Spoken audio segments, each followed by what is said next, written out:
Allô tout le monde, bienvenue à un nouvel épisode d'En entendant ma lettre de Poudlard. Ici Frédéric et aujourd'hui c'est juste moi pour l'épisode. Puis c'est le premier épisode que j'enregistre seul depuis l'épisode 1.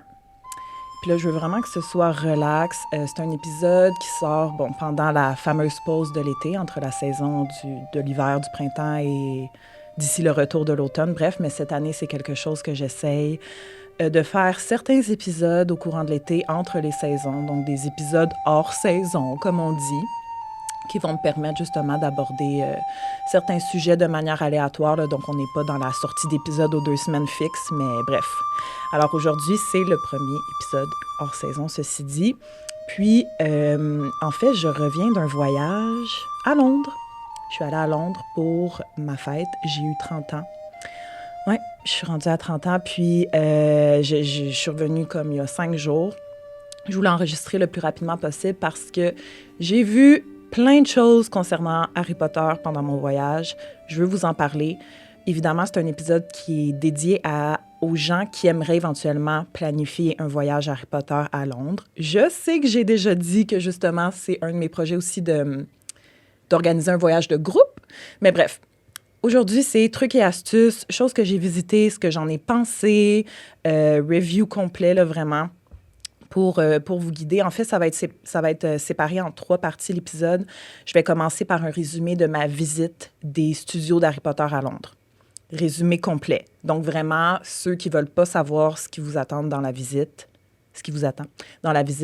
vous allez pouvoir skipper cette partie-là parce que je vais y aller vraiment dans les... Bien, pas dans les détails, là, mais il n'y aura plus de surprise vraiment après que vous ayez écouté ça. Pour ceux qui l'ont déjà visité, bien, peut-être c'est juste un bon retour dans vos beaux souvenirs de cette visite que vous avez faite. Puis en plus, il y a beaucoup de choses qui sont ajoutées à chaque année, donc il y a toujours des nouveautés. Juste à côté de moi, pour ceux qui écoutent en format vidéo, je vais mettre des images et des vidéos le plus possible pendant que je parle de ma visite, des vidéos et des photos que j'ai prises. La deuxième section, ce sera un résumé aussi détaillé le plus possible des lieux de tournage que j'ai visités pendant mon voyage. Je ne les ai pas tous faits. Je vous le dis tout de suite, je ne suis pas allée à Oxford. Je sais que c'est un gros morceau. Mais ouais, ce sera pour une autre fois. Mais j'en ai quand même fait beaucoup d'excellents lieux de tournage. Donc, je vais vous expliquer comment vous y rendre, pourquoi ça vaut la peine d'y aller selon moi. Et la dernière partie, ça va être un review des boutiques. Donc, toutes les places à Londres, les gros magasins Harry Potter que vous pouvez visiter. Et ce que j'en ai pensé également, ceux qui valent la peine plus que d'autres. Alors, ça ressemble à ça pour aujourd'hui. Ceux qui ont déjà fait ce voyage-là, j'aimerais ça avoir vos avis, vos commentaires, si vous êtes d'accord ou pas d'accord avec ce que je vais dire aujourd'hui. Comment ça a été votre expérience, vous? J'ai envie de le savoir. Donc, vous laisserez des commentaires sous la vidéo YouTube ou vous pouvez m'écrire sur Instagram pour me partager votre témoignage. Alors, c'est parti.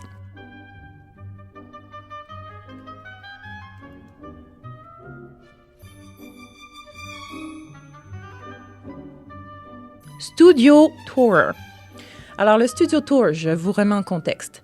C'est l'endroit où les films ont été tournés. C'est à Leavesden. Mais là, je vais souvent googler des choses parce que j'ai quand même beaucoup d'informations, mais souvent, j'oublie. Bien, pas j'oublie, mais dans le fond, pendant que j'enregistre, je réalise que Leavesden Studio, est-ce que c'est dans la ville de Leavesden? C'est dans le quartier de Leavesden, qui est dans la ville de Watford, qui est environ à, on va dire 50 minutes pour ne pas dire 1 heure, de route de Londres. Alors, tous les films ont été tournés là. C'est des immenses studios qui appartiennent à Warner Brothers. Et dès la fin, les derniers films d'Harry Potter, ils ont terminé d'être tournés en 2010, genre. Puis dès 2012, le tour pour visiter les studios était ouvert. Donc, ils n'ont pas perdu de temps. La franchise a terminé de tourner. Ils ont ouvert ça. Et depuis 2012, ils ajoutent des choses à chaque année. Ils reçoivent maximum 6 000 personnes par jour. 6 000 personnes par jour, c'est beaucoup, là. Genre, moi, il y avait tellement de monde, j'étais comme, ça se peut pas.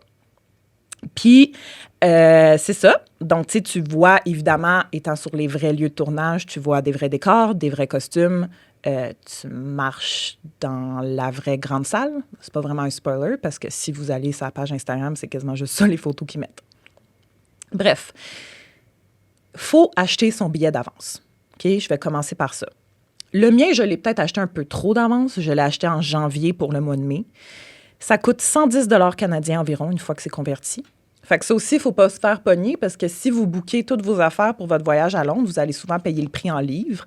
Puis là, justement, le billet pour le studio tour, c'est 53 livres. Fait que t'es comme, parfait, 53 Puis là, après, tu regardes sur ta carte de crédit, puis c'est 110 canadiens. Mais super. Donc, juste à garder ça en tête, la conversion de livres en dollars canadiens. Mais là, pour le fun, je vais juste ouvrir, pour le fun, on va avoir du fun. J'ouvre la page d'achat des billets, OK? Là. On est vendredi le 24 mai aujourd'hui. Fait que je m'en vais pour acheter un billet, OK? Buy tickets, check availability, ce sera pas bien long. C'est quand même simple à comprendre. Tu as vraiment un calendrier. Je vais mettre une photo. Tu as un calendrier et tous les jours, qui sont sold out sont en gris. Et encore une fois, je me suis informée, c'est vraiment ça la capacité quotidienne, c'est 6000 personnes par jour qui peuvent y aller. Donc là, on est le 24 mai. Demain, c'est sold out. Dimanche, c'est sold out. La prochaine fois qu'il y a une place, c'est jeudi prochain, le 30, à 1h30 de l'après-midi ou à 6h du soir. By the way, le studio est ouvert de 9h du matin à 10h du soir. Si je vais en juin, quasiment tout le mois de juin est sold out, sauf lundi, le 3 juin, le 6-7 juin, dimanche, le 16 juin, bref. Tout ça pour dire que si je continue en juillet aussi, il y a quand même beaucoup de dates de sold out. Puis là, je me dis en même temps, c'est l'été. Je pense qu'il y a beaucoup de gens qui ont prévu justement des vacances à Londres. Ils ont acheté leur billet d'avance. Fait que peut-être qu'il y a plus de sold out que d'habitude. Mais ce que je recommande au final, c'est vraiment d'acheter votre billet un mois à l'avance si possible. Puis même de faire ça, OK, peut-être pas avant d'acheter votre billet d'avion, mais acheter votre billet d'avion. Mettons, parfait, on part 2 semaines. Après, allez acheter votre billet pour les studios, puis quasiment faites votre itinéraire de voyage autour de quelle date vous l'avez eu pour le studio. Ça va vous aider. C'est ma petite recommandation. Alors bref, maintenant, quand vous achetez votre billet, justement, vous choisissez une heure. Ils disent que la visite, qui est une très longue visite, peut prendre entre 3 et 5 heures. Moi, dans la vie, je fais tout vite. Même une visite de studio d'Harry Potter, moi, ça m'a pris 2 heures. Parce que je lis pas tout. Je lis pas tout parce qu'il y a beaucoup de choses que je sais déjà. Puis je lis pas tout parce qu'il y a beaucoup de choses à lire à un moment donné, comme... C'est correct, là, je suis pas venue pour faire de la lecture pendant 4 heures non plus. Mais c'est ça. Fait que, tu sais, si vous prenez votre billet pour 11 heures, c'est une bonne heure. Midi, c'est une bonne heure. Vous prévoyez, c'est ça, un 3-4 heures que vous allez être là. Tu sais, mettons, le 2 heures de visite n'inclut pas le 1h30 dans la boutique à la fin. Donc, c'est ça. Tu sais, prendre quand même votre heure stratégiquement selon aussi le transport que vous avez à faire pour vous rendre là-bas. Se rendre là-bas, ce qui est recommandé par les studios. Fait que moi, pour votre info, j'y étais déjà allée en 2017 avec mon père, puis on avait loué un combo. On avait acheté un combo, vraiment, tu payes comme, je sais pas combien, là, genre 120 livres, fait que je sais pas combien ça revient canadien, pour ton billet d'autobus, genre Limocar, là, qui part de Londres à la gare Victoria et qui t'amène au studio. Fait que l'autobus est rempli de fans d'Harry Potter. Fait que c'est quand même nice, mais ça prend 1 heure se rendre. 1 heure, 1 heure et quart. Rendu là-bas, tout le monde fait la visite, puis ils disent, ben reviens au Limocar dans 4 heures. Tu reviens au Limocar, ils te ramènent à Londres, done deal. Mais ça, c'est long. Puis il faut t'attendre après les autres. Puis t'as pas tant de liberté dans ton time frame de comme, j'arrive, puis je peux partir quand je veux. Parce que si t'achètes ton billet tout seul, là, pas d'autobus, comme j'ai fait, qui était à 11 heures, mon billet, moi, je peux arriver à 11 heures, puis si je veux, je peux partir à la fermeture à 10 heures du soir. Fait qu'il y a ça aussi qui est le fun. Avec un Limocar, ce que je recommande moins, comme je dis, tu as 1 heure de fin que tu dois respecter. Et surtout, le transport est long. Parce que, bref, ce qui est recommandé par Warner Brothers, c'est de prendre le train. Un train de 20 minutes, la gang, qui part de la gare London Euston, c'est ça que j'ai fait, et qui s'en va jusqu'à la gare qui est le plus proche des studios, qui s'appelle Waterford Junction.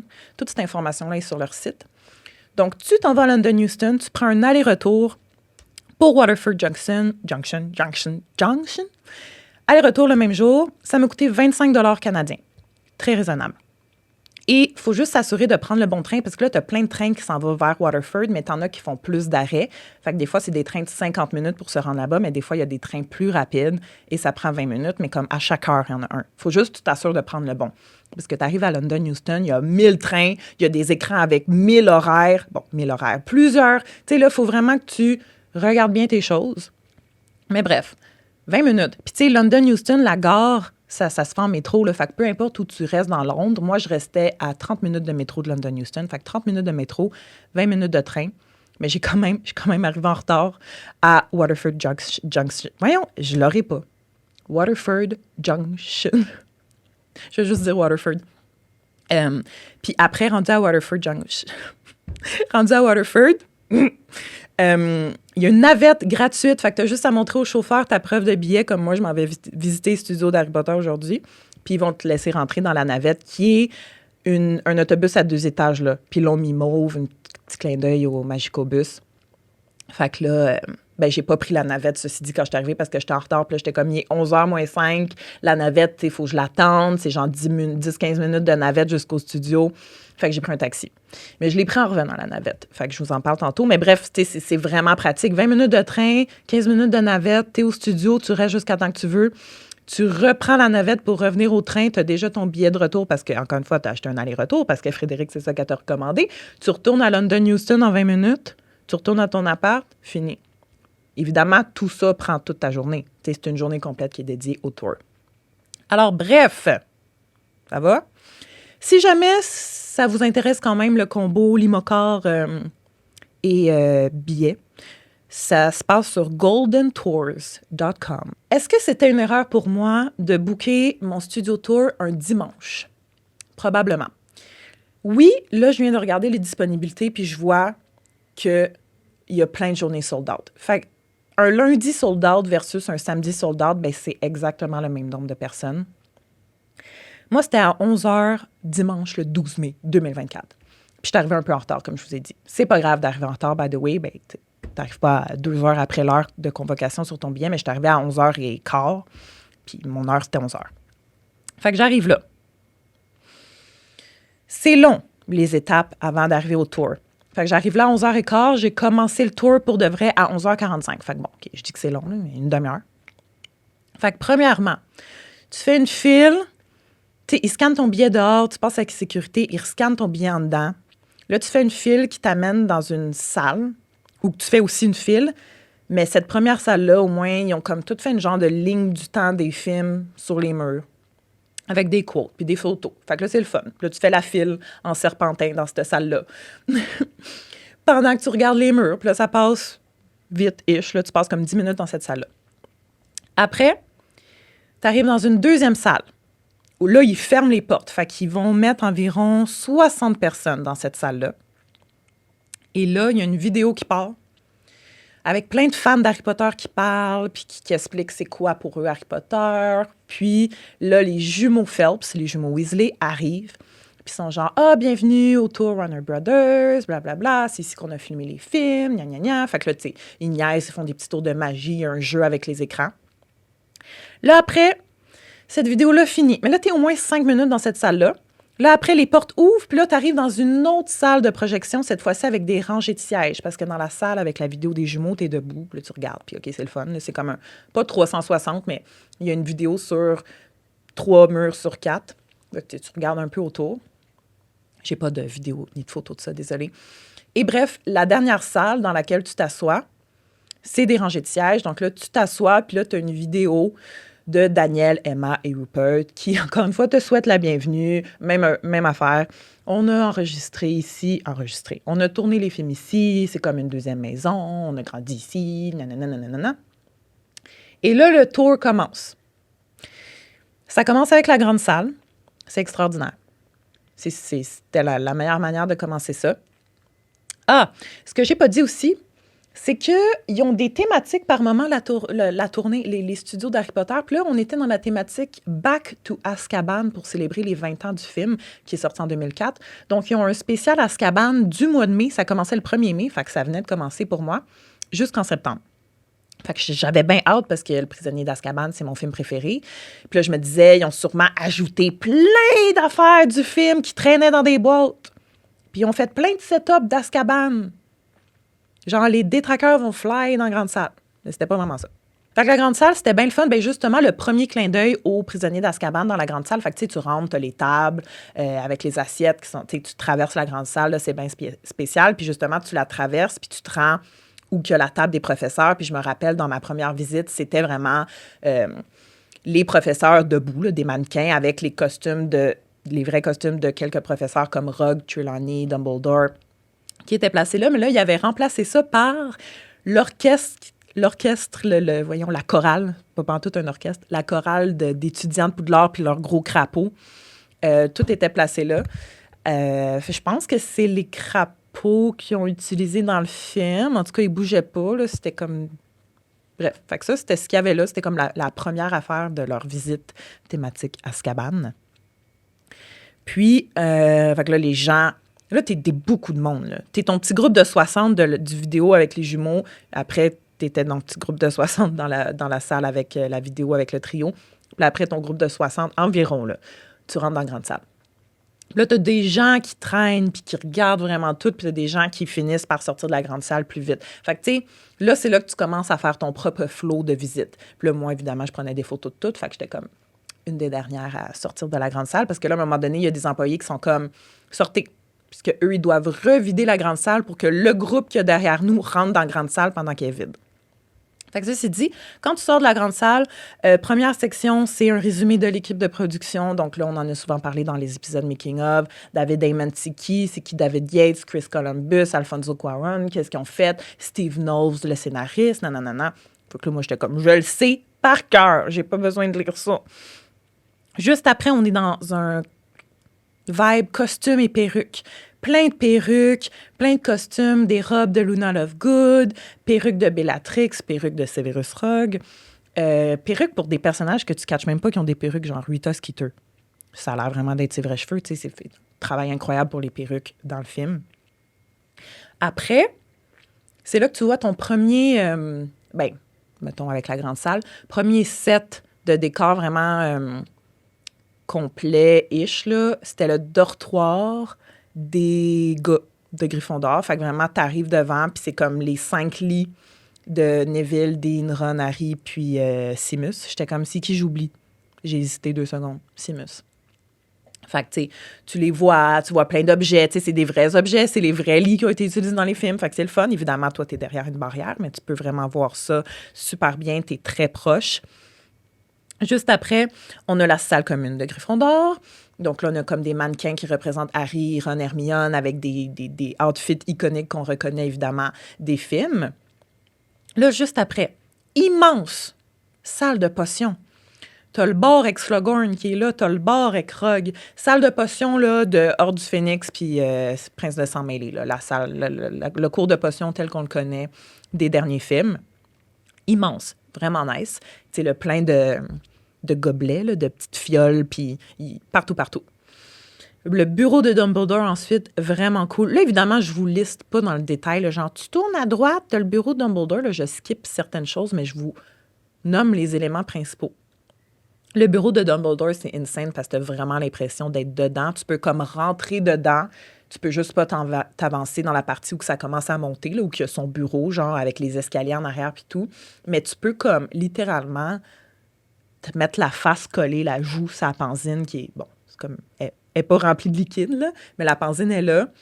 Puis comme, tu peux cogner dessus, puis tu peux regarder dedans, puis là, ils ont genre fait un genre de petit effet, là, puis là, tu vois des affaires, mais c'est flou.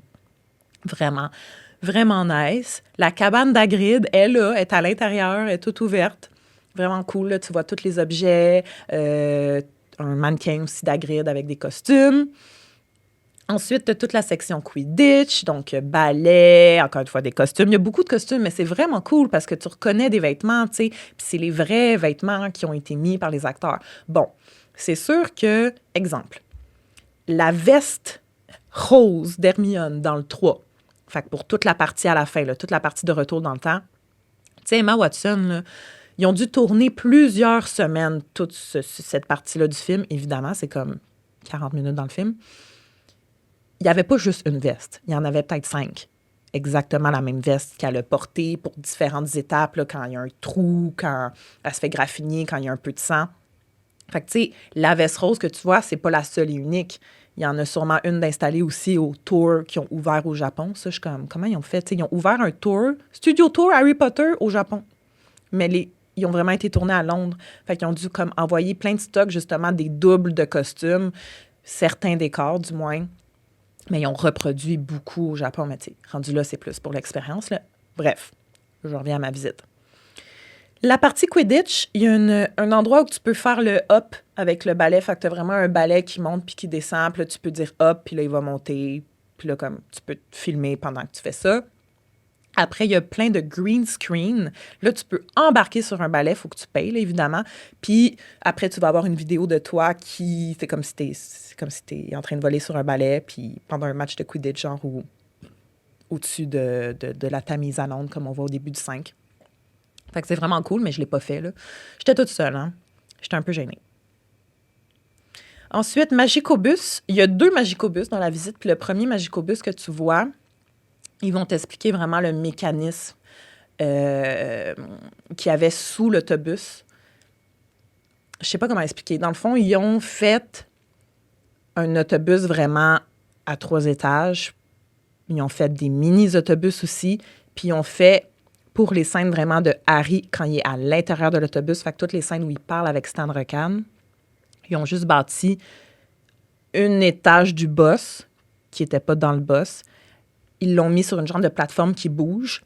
Fait que pendant qu'ils filmaient les scènes, ils faisaient bouger la plateforme en dessous, puis ça faisait shaker, bon, tout ce qui se passait dans la scène. Est-ce que je suis claire? Fait qu'en tout cas, ça, c'est comme... Ça, tu peux le voir. Fait que c'est vraiment cool. T'as comme un employé qui est là, qui anime, qui explique comment c'était fait. Là, juste après... Ça, je ne l'avais jamais vu. Je pense que ça a été ajouté pour le Back to Azkaban, mais justement, le Back to Azkaban, je n'étais pas impressionnée. Là. Moi, je m'attendais, c'est ça, comme je vous ai dit, qu'il y ait des détraqueurs, que tout d'un coup, il fasse noir, qu'il y ait vraiment, là, qui a été all-in dans l'effet Azkaban, mais c'était pas tant ça. Classe de divination, fait que t'arrives puis t'as une montagne de tasses. Il me semble qu'il n'y a pas ça dans le film. C'est-tu moi ou dans la classe de divination, quand ils lisent dans les tasses de thé, il n'y a pas une montagne en spirale avec des tasses, là, tu sais, vraiment, montagne pointue. En tout cas, ils ont fait ça, mais peut-être, en tout cas. Puis là, tu peux voir la vraie tasse qui a été utilisée pour le Sinistros dans le film. Vraiment nice. Puis ils ont toutes placé la salle là, de classe avec les tables 2 par 2 puis les tasses de thé. Fait que c'est vraiment nice ça, pour le Back to Azkaban. Mais je sais pas si c'était là avant qu'il y ait le Back to Azkaban, honnêtement. Quand même très nice, la classe de divination. Ensuite, tu arrives dans une partie ministère de la magie, mais pas aussi immense que le vrai ministère de la magie qu'ils avaient construit, on se rappelle, dans l'épisode du Making of 5-6. On avait parlé de comment ils ont vraiment construit un immense set qui était le plus gros set. Je pense que ça dépassait la grande salle. Ça dépassait évidemment, la chambre des secrets qu'ils avaient fait pour le 2e film. Mais là, c'est comme une partie. T'as genre un mur avec les briques noires, vertes. T'as comme 2 cheminées.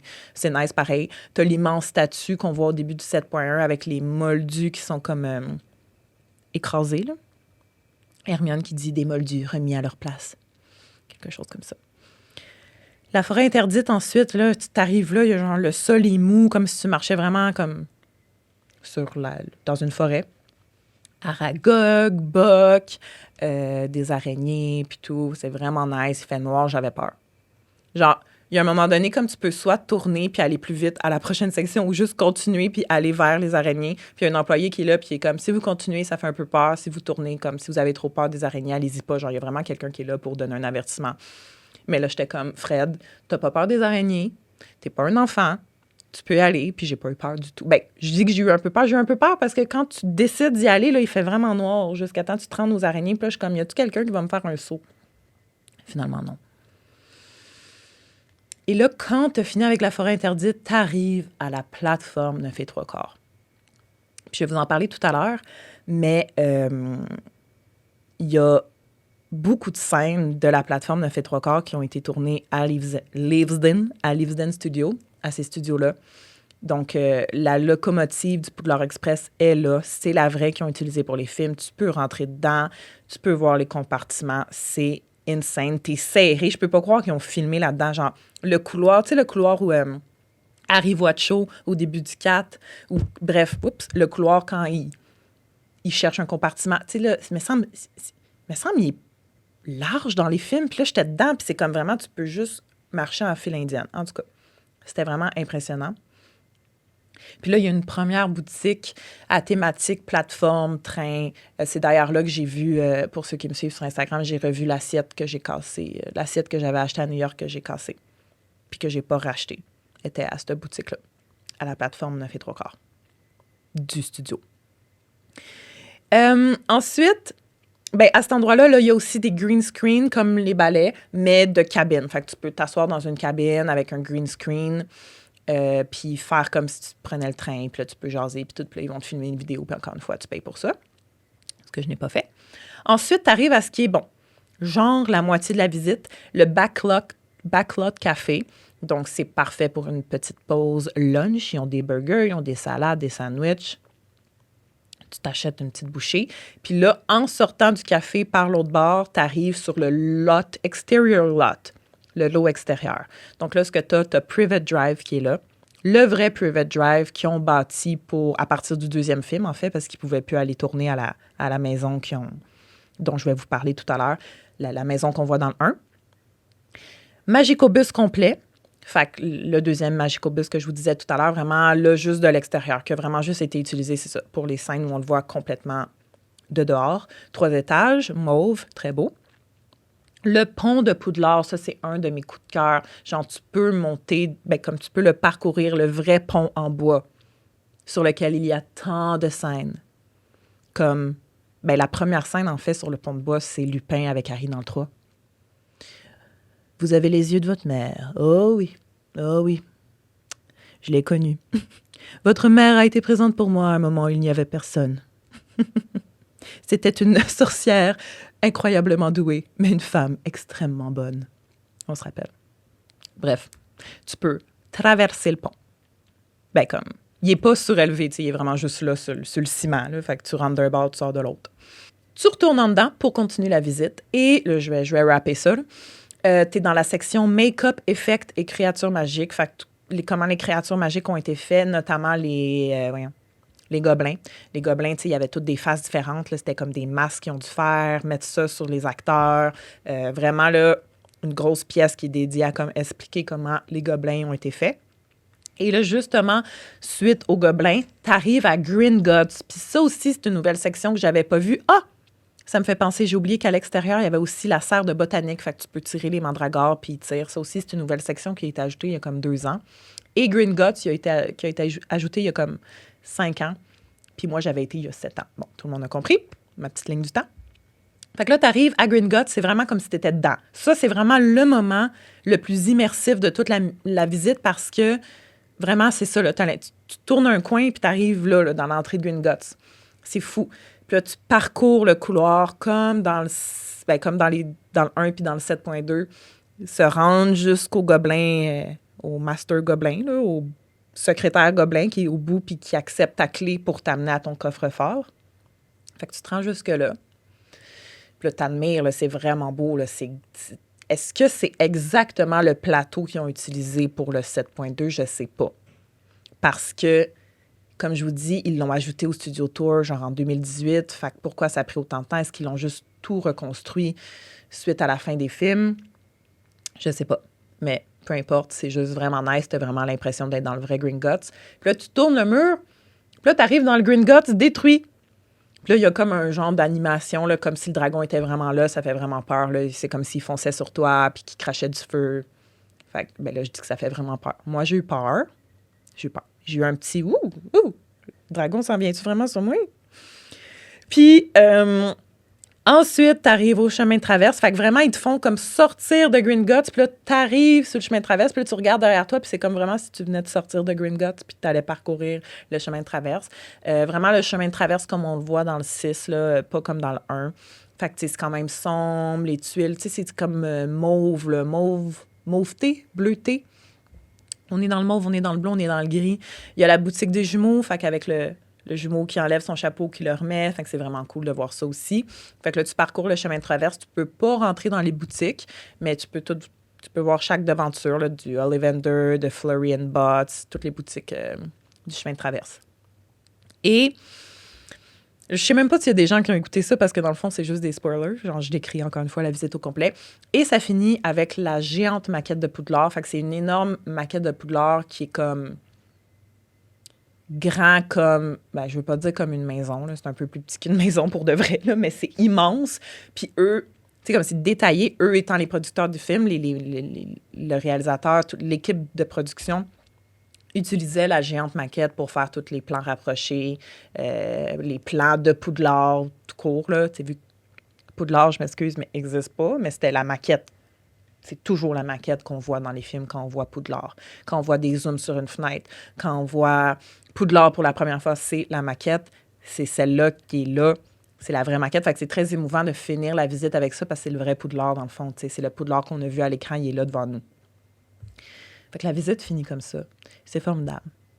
Et là, tu arrives dans la boutique, puis la boutique, je vais vous en reparler tantôt, mais c'est vraiment une énorme boutique. Quand tu as fini ton magasinage, tu retournes dans le parking, tu retournes attendre la navette.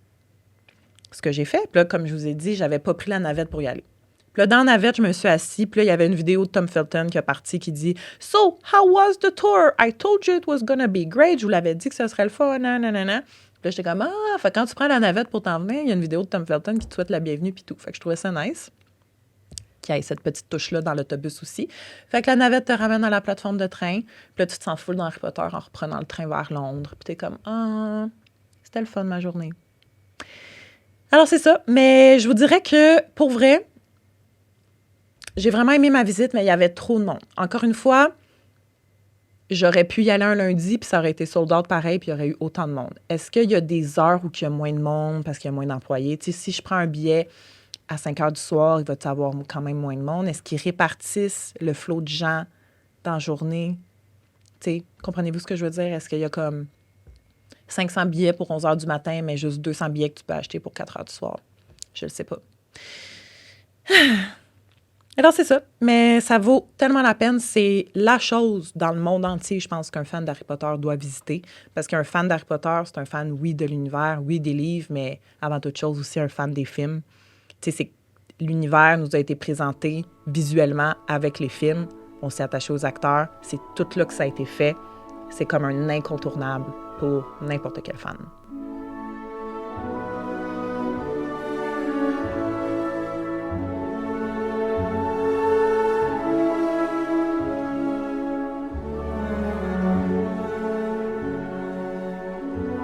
Maintenant, je vous parle des lieux de tournage rapidement, ceux que j'ai vus. Encore une fois, pas fait Oxford, sorry. La Coque. La Coque, je suis allée seulement parce que je suis allée rejoindre mes parents au milieu, ben pas au milieu du voyage, là, mais après quelques jours seule. Donc, le lendemain des studios, je suis allée rejoindre mes parents à Bath. Puis, mes parents, ils avaient loué une voiture. Fait que là, de Bath, on est allé en auto jusqu'à La Coque. Parce que dans le petit village de La Coque, il y a les lieux de tournage d'Harry Potter, mais il y a aussi la série Orgueil et Préjugés, Pride and Prejudice, avec Colin Firth, la série vraiment avec Colin Firth, qui a été tournée là, certaines scènes. Fait que là, ma mère, tu sais, elle voulait aller voir ça. Donc, ce qu'on peut voir gratuitement dans le village de La Coque, c'est comme 4 rues, là. C'est la maison où Slughorn se cache au début du 6, mais aussi vraiment l'endroit où Harry et Dumbledore vont transplaner. Ils sont dans le métro, puis là, ils transplanent là. Et ils vont marcher dans le village de La Coque jusqu'à la maison de Slughorn où ils se cachent. Je dis c'est la maison de Slughorn, mais la maison où ils se cachent. Donc, tout ça, tu peux le voir, tu peux le vivre, tu peux prendre des photos, tu peux ressortir la scène sur ton cell. T'es genre, ah, vois, je suis ici. C'est vraiment nice. Et au bout de l'autre rue, c'est comme, encore une fois, 4 rues. C'est genre un carré pour vrai. Au bout de l'autre rue, vraiment, là, puis tu sais, il est écrit Private Residence partout. C'est la maison de Lily et James, mais pas celle du 7.1, 7.2. Celle dans le 1, quand Harry demande à Hagrid « Il a tué mes parents, Hagrid, n'est-ce pas? » Puis là, Hagrid raconte Voldemort, c'était des temps noirs, très noirs. Puis là, on voit, là, vous le savez, là, Voldemort qui marche au ralenti, qui arrive devant une maison, c'est cette maison-là, qui défait la serrure, c'est la serrure de cette maison-là. Puis là, bon, les scènes intérieures ont été tournées ailleurs, mais cette maison-là, quand même, c'est nice. hein? Maison iconique du premier film. On peut la voir, on peut prendre une photo. C'est ça. Cette maison-là, à la coque, gratuite, je veux dire, parce que, bon, il faut juste que tu y ailles, puis tu prennes une photo devant, puis que tu respectes quand même qu'il y a des gens qui habitent là. Mais le gros morceau des lieux de tournage à la coque, c'est la Coque Abbey, qui fait partie du National Trust en Angleterre, donc du patrimoine national. Donc, ça coûte de l'argent pour rentrer là, mais ça vaut la peine. C'est 20 livres, 35 Canadiens. Donc, tu payes pour accéder vraiment à tout le terrain de la Coque Abbey, puis c'est juste vraiment beau, puis c'est une bâtisse qui a énormément d'histoire. C'était une ancienne église qui a été saisie par Henri VIII, qui est devenue une résidence privée. Et tout ça pour dire qu'il y a beaucoup de scènes dans les 2 premiers films d'Harry Potter qui ont été tournés là. Dont le premier cours de potion avec Rogue. La pièce où Harry découvre le miroir du Riséd. Le cours de... la salle de classe de Quirrell, fait McGonagall qui dit « Professeur, je peux vous emprunter du bois? » Puis on voit vraiment toute la salle, puis il est là avec son gros lézard dans les mains. Ben, ils ont vraiment pris la peine de tout setter une salle de classe pour 5 secondes dans le film, dans cette salle-là. Puis en plus, ce qui est drôle, ce qui est cocasse, c'est une anecdote. Dans cette salle, là, je vous montre une photo, il y a un gros chaudron qui est là, dans la salle qu'ils ont utilisée pour la classe de Quirrell. Un gros chaudron qui est là depuis des siècles.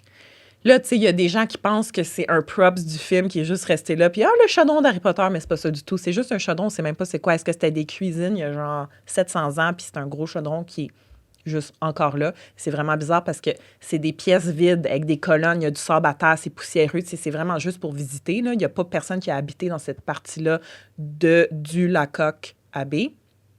Puis t'as un chaudron noir. Random.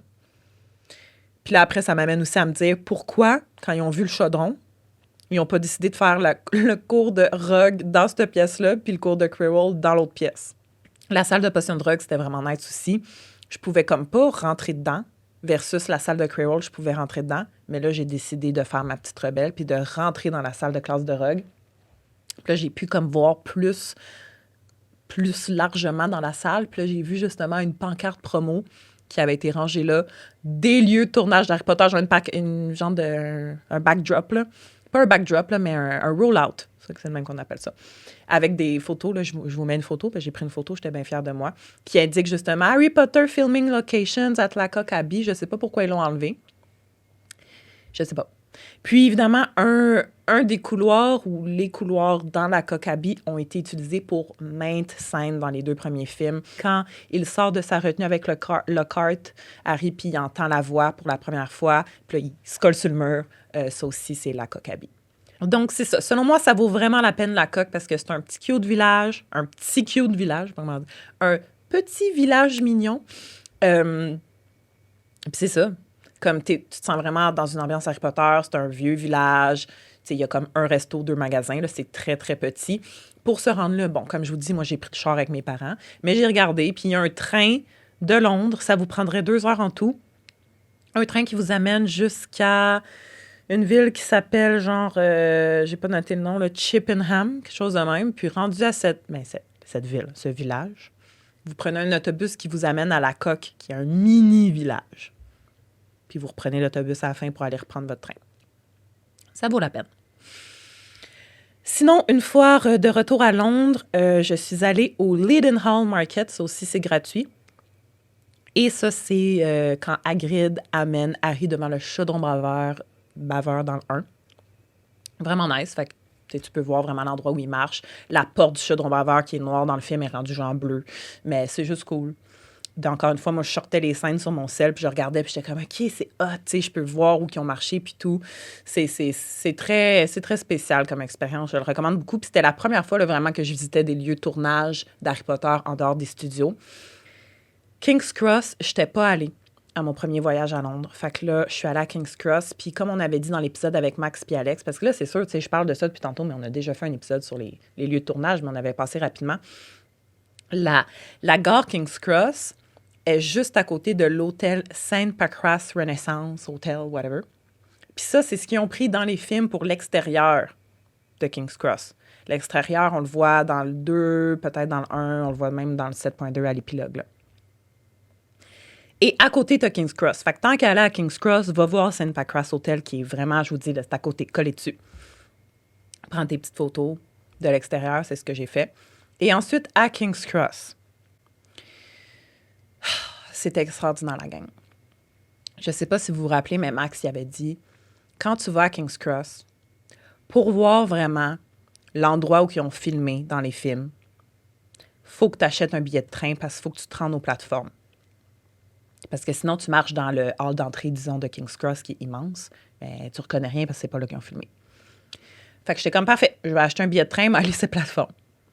Je vais acheter le billet de train moins cher. Le billet de train le moins cher, c'est un billet pour la ville de Potter's Bar. J'étais genre, coudonc, c'est-tu un billet spécial pour les fans qui veulent juste aller sur la plateforme, Potter's Bar? Puis là, j'ai googlé, puis j'ai vu que c'était vraiment une ville, là. On peut prendre un train pour aller là. Mais je n'ai pas pris le train pour aller à Potter's Bar. Donc, c'est reconnu, là, si on s'informe, là, c'est quand même... Bien, c'est ça. C'est connu comme information que ça a été tourné entre les plateformes 4 et 5 parce qu'en réalité, les plateformes 9 et 10 sont séparées. Parce que dans le film, vraiment, quand Harry pousse son panier, il voit vraiment d'un bord de la colonne, il voit le 9, de l'autre bord le 10, puis là, il est comme, c'est où 9 et 3/4? Tu sais, c'est là qu'il va demander de l'aide au monsieur. Fait que ça, c'était vraiment entre la plateforme 4 et 5. Fait que je m'en vais à la plateforme 4 et 5. Là, je suis comme, il n'y a rien qui est pareil. Mais tu sais, je reconnais les colonnes, mais il y a des racks à panier partout. Il y a des escaliers roulants, des ascenseurs. Là, je suis comme, il n'y a rien de ça dans le film. Tu sais, clairement, ça a été ajouté depuis qu'ils ont tourné le premier film. Là, je suis comme, comment je fais pour savoir? Puis tu sais, il y a comme une courbe sur la colonne dans laquelle ils foncent là, pour traverser justement à 9 et 3/4. Une curve. Là, ils ont toutes des curves, une sur deux. Là, je suis comme, c'est laquelle?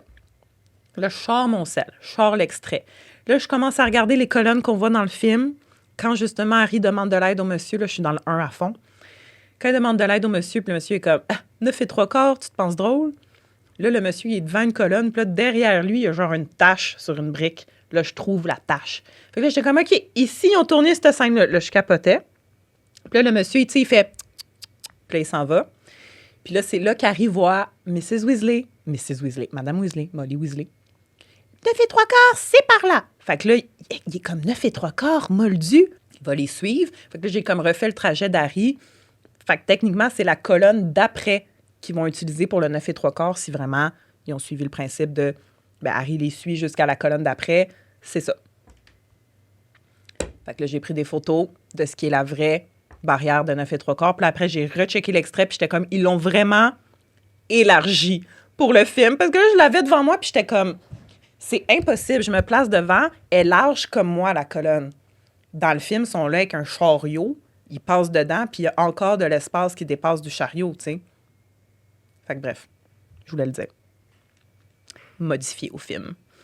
Là, après, je suis montée en haut parce qu'il y a aussi l'agent de passerelle qu'on voit dans le 1 quand Hagrid dépose Harry.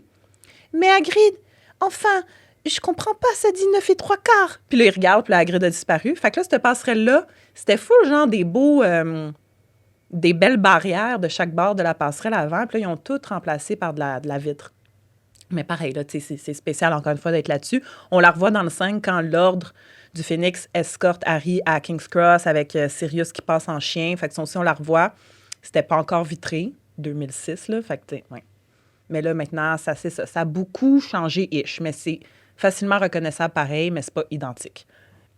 Je tiens à dire aussi, petit fait de tournage qu'on n'a pas dit dans l'épisode Making of des 2 derniers films. Tu sais, l'épilogue, là. Vous me direz ce que vous en pensez, by the way, de l'épilogue, parce qu'en faisant mes recherches, j'ai vu qu'apparemment, les fans n'aiment pas l'épilogue, que ce soit dans le livre ou dans le film, que comme l'histoire d'Harry Potter aurait dû juste finir quand Harry, Ron, Hermione sont genre, après la guerre, comme « OK, cool. Une nouvelle ère commence. Voldemort est mort. Bye. » Mais moi, je trouve que l'épilogue est nice. Ça donne genre un closure. Ça confirme que Voldemort n'est jamais revenu, même 19 ans plus tard. La conversation avec Albus Severus Potter est intéressante. Justement, une genre de leçon de comme c'est pas grave si tu vas à Serpentard, même après tout ça. Puis anyway, si tu veux pas y aller, t'iras pas. Puis finalement, il va être dans Serpentard. Mais, tu sais, en plus, on sait qu'il s'appelle Albus Severus parce que c'était les hommes les plus courageux que Harry a connus. Tout ça pour dire, ils ont tourné l'épilogue en premier à King's Cross. Puis, en fait, King's Cross, vraiment, là, la plateforme, on la voit juste dans 3 films. Vraiment, King's Cross, là, dans le 1, dans le 2 puis dans le 5. On le voit pas dans les autres films. Parce que même dans le 3, quand elle donne croutard ou quand on est dans le train, tu sais, ça, c'est tout au studio Leavesden. Puis ils ont fait leur propre plateforme 9 et 3/4 au studio. Mais quand c'est des scènes en dehors de la plateforme 9 et 3/4, sont vraiment à King's Cross. Fait qu'encore une fois, seulement dans le 1, 2 et 5. Bref, 7.2, épilogue. Ils l'ont tourné à King's Cross. 3 mois plus tard, David Yates. Et puis, c'était pas écrit dans le gros livre Page to Screen qu'on lit. David Yates, il regarde ça, il est comme, non, ça marche pas. Sont lettres, on les a fait trop vieux, les acteurs. Que c'est ça, là, Malfoy, il a l'air d'avoir 70 ans. Tu sais, c'est comme... Fait qu'il les a toutes ramenées. Fait que finalement, la dernière scène qu'ils ont tournée, c'est vraiment ça, le trio ensemble. Vraiment. Shooting the epilogue, or rather, reshooting the epilogue, donc retourner l'épilogue, a vraiment été officiellement la dernière chose que les acteurs d'Harry Potter ont tourné de leur vie. J'ai pris ça dans un article. Donc, c'est ça. Ils ont tourné à King's Cross pour finalement refaire la scène au complet à Leavesden Studio. Fait que tout ce qu'on voit dans le film, vraiment tout, là, on les voit être dans King's Cross, traverser la passerelle. Harry le fait 1, 2, 3 go avec son gars, puis il arrive sur 9 et 3/4, tout au studio, rien à King's Cross parce qu'ils ont tous scrappé leur première version. Je trouvais ça vraiment... Mais j'étais choquée, voyons. Puis là, pendant mes recherches, je tiens juste à dire, je vois quelqu'un qui fait un commentaire sur Reddit. Cette scène-là de l'épilogue est trop dark. C'est censé être genre justement un épilogue heureux de comme le monde des sorciers est encore comme ben tu sais il y a plus de Voldemort, il y a plus de mage noir, tout va bien. Puis là les gens sont comme ça aurait dû cette scène-là être colorée comme les 2 premiers films. Fait que là je vous mets un extrait ici. Puis je vous mets le lien dans le descriptif de l'épisode, peut-être pour ceux qui écoutent audio, mais s'il vous plaît, allez voir ça. C'est une vidéo YouTube de quelqu'un qui a repris justement tout l'épilogue. Fait que tu l'as en haut, version originale, puis en bas, coloré comme si c'était le premier film. Et ça change tout. C'est exactement comme ça que ça aurait dû être fait. Bref, comme je disais, j'ai pas eu le temps d'aller à Oxford, mais ça se fait bien en train. Il y a plein de trains qui partent de Londres vers Oxford. Les autres lieux de tournage que j'ai pas fait, c'est évidemment le zoo de Londres. J'encourage pas les zoos dans la vie.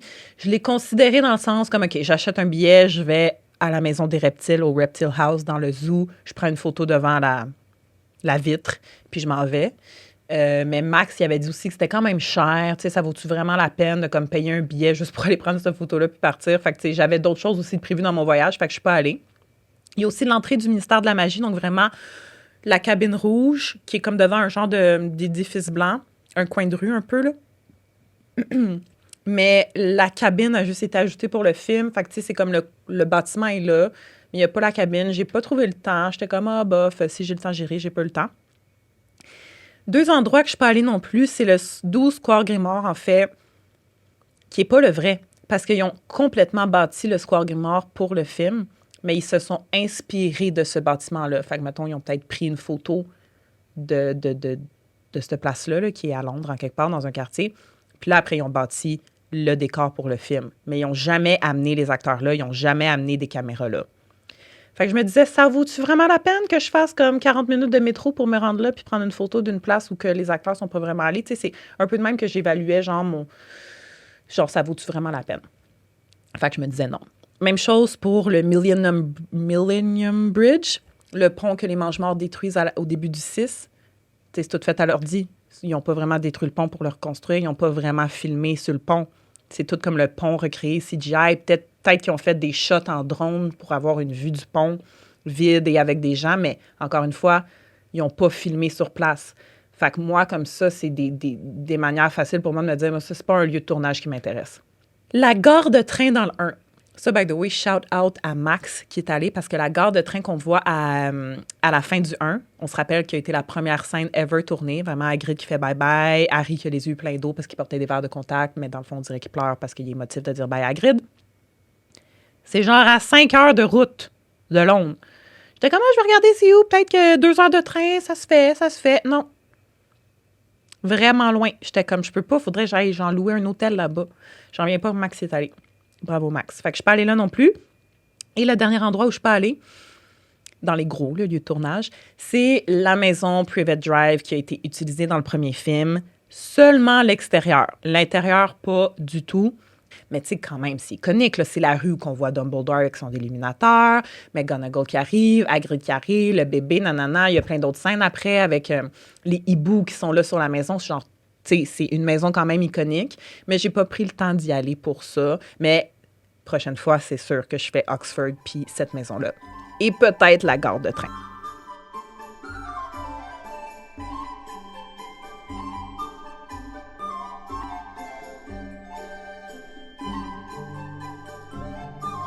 Je termine avec un review des magasins que j'ai faits, juste pour vous guider un peu là, parmi ceux, selon moi, qui valent la peine. Bon, c'est sûr que c'est des magasins Harry Potter, fait qu'il y en a-tu vraiment qui valent pas la peine? Non. Le vrai magasin Harry Potter à Londres, c'est le magasin au studio. C'est l'équivalent du magasin à New York. C'est tout. Tout ce qu'il y a au magasin à New York, tu l'as à ce magasin-là. Ou tout ce qu'il y a à ce magasin-là, tu l'as à New York. En tout cas, vraiment complet, toutes les sections, le Honeydukes, les sections toutous, animaux, forêt interdite, là, section maquillage. Bien, section maquillage, là, c'est comme un stand, mais tu sais, t'as le maquillage. Vraiment, j'ai passé comme quasiment 1 heure. Et je me suis acheté ceci, un petit cadre avec un morceau de pellicule, de bobine, un morceau de pellicule là, du film original, là, finalement. J'avais dit en story que c'était peut-être une pellicule d'une des bobines qui a été distribuée à travers le monde, mais c'est pas tant nice, là, finalement, parce qu'il y en a eu des milliers et des milliers. C'est la bobine originale du film. C'est vraiment hot. C'est un objet de collection numéroté qui vient dans le petit cadre. Donc ça, c'était en vente là, puis je pense que c'est le seul endroit où ils le vendent vraiment. Tu peux le prendre puis l'acheter, parce que je ne l'avais pas vu à New York. Ceci dit, cette boutique-là vaut vraiment le détour, puis de toute façon, tant qu'elle est à Londres puis t'es fan d'Harry Potter, c'est sûr que tu vas aller au studio, fait que c'est sûr que tu vas y aller à cette boutique-là. Fait que c'est vraiment l'endroit où il faut que tu achètes quand tu vois quelque chose. Puis là, c'est là que j'ai revu mon assiette que j'avais pété, puis je ne l'ai pas racheté en me disant « Je vais la revoir dans une autre boutique », puis finalement, non. Justement, l'autre boutique officielle à Londres est à la plateforme 9 et 3/4, ben à King's Cross. Fait que pas besoin d'acheter un billet pour une plateforme, mais tu as la boutique 9 et 3/4 qui est là. Elle s'appelle vraiment Harry Potter Store Platform 9 3/4.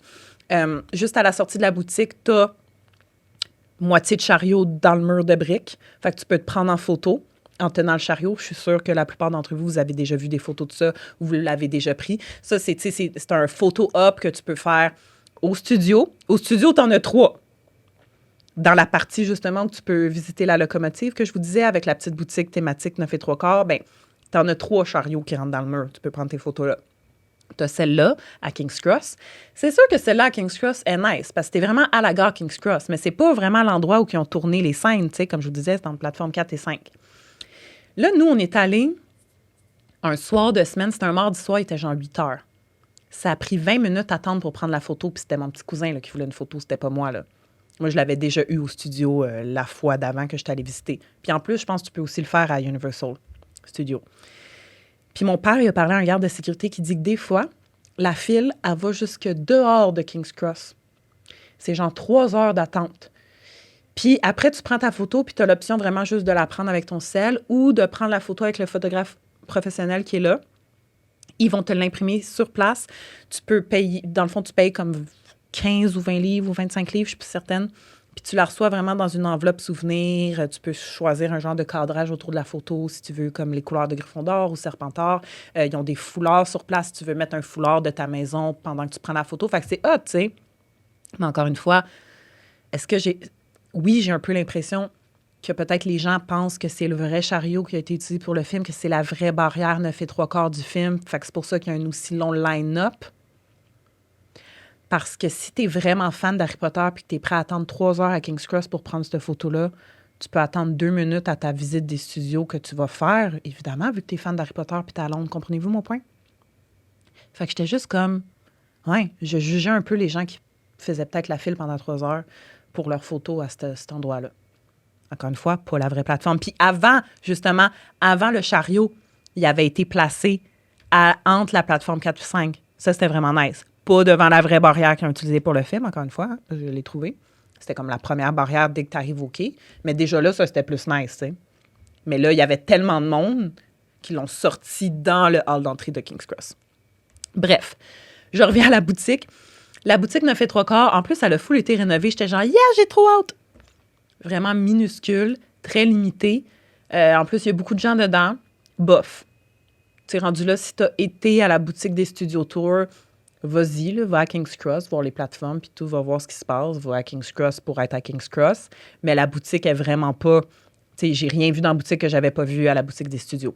Fait que c'était comme une mini-boutique de la vraie boutique au Studio Tour. Ensuite, dans ce qui est non officiel comme boutique, on vous en avait parlé aussi, de Noble Collection, vraiment une boutique destinée pour les collectionneurs. Il y a beaucoup de choses à la boutique Sorcière et Magie à Drummondville, la boutique de Maggie de Noble Collection. Fait qu'il y a beaucoup de choses que j'ai vues à Noble et Collection. À Noble Collection. Voyons, connexion. De la misère aujourd'hui. Que j'ai vu à la boutique de Maggie. Et bien, à Noble Collection, ce qui est nice, c'est que tu as d'autres choses. Tu as des trucs du Seigneur des Anneaux, The Hobbit, Marvel, ça se peut-tu? En tout cas, plein d'autres univers de geeks, là. Fait que c'était nice pour ça. L'ambiance de la boutique était bien également. À Piccadilly Circus, tu as une boutique qui s'appelle Wizard and Witches. C'était correct. Tu sais, c'est le fun parce que dans les boutiques officielles d'Harry Potter, c'est vraiment la merch en ce moment, là, les collections qui viennent de sortir, puis tu sais, t'as des affaires qu'il faut que tu le pognes là parce que ça va jamais réapparaître, mais dans les boutiques non officielles, t'as des Funko Pop, t'as des trucs que ça roule depuis plus longtemps, il y a des trucs que, comme, je sais pas, que tu vas acheter là, qu'il n'y a vraiment pas dans les boutiques officielles, fait que ça vaut la peine, je trouve, d'aller dans ces boutiques-là. Mais House of Spells est mieux que Wizard and Witches. Wizard and Witches à Piccadilly est petite. House of Spells est plus grande. Vraiment, t'arrives à House of Spells, puis tout le premier étage est dédié à Harry Potter, puis t'as plein d'affaires. Puis évidemment, dans toutes ces boutiques-là, il y a des baguettes, là. Mais quand tu montes au deuxième étage de House of Spells, là, t'as des trucs de Friends, Marvel, Game of Thrones, encore une fois, Lord of the Rings. C'est vraiment complet, là. Donc, ça vaut la peine, le House of Spells. Puis, il y a une énorme boutique à Londres, un magasin de jouets qui s'appelle le Hamleys. C'est genre 4 ou 5 étages, là. Mais le sous-sol, il y a une énorme... dans le sous-sol, il y a une énorme section Harry Potter. Tu arrives là, tu descends les escaliers roulants. Puis là, tu arrives, puis tu as un géant Hagrid comme grand, comme le vrai Hagrid, en Lego. C'est malade. Puis là, tu sais, pas de la merch officielle, là, mais des Funko Pop, puis des baguettes, puis bon, des trucs. Mais ça vaut la peine juste pour le Hagrid en Lego, puis comme... Il joue de la musique Harry Potter, puis c'est nice. Allô, ici Fred. J'interromps l'épisode parce que je suis en train de faire le montage. Puis, comme j'ai dit au début de l'épisode, j'ai enregistré ça comme 4 jours après que je sois revenue de Londres. J'avais évidemment une grosse semaine, plein de travail à rattraper. Je pense que j'ai mal relu mes notes. J'ai complètement oublié de parler de la boutique de Minalima, qui est, si on veut, une boutique officielle. C'est le magasin des créateurs de Minalima, qui est la compagnie qui a vraiment fait tous les accessoires dans les films, comme la carte du maraudeur, la tapisserie des Blacks. C'est vraiment... Ça vaut la peine d'y aller à la boutique. J'ai rien acheté. C'est sûr que dans la boutique à New York, dans la boutique au Studio Tour, t'as une section Minalima qui contient presque tous les items que tu vas retrouver au magasin de Minalima seulement, là. Ce magasin-là dont je vous parle.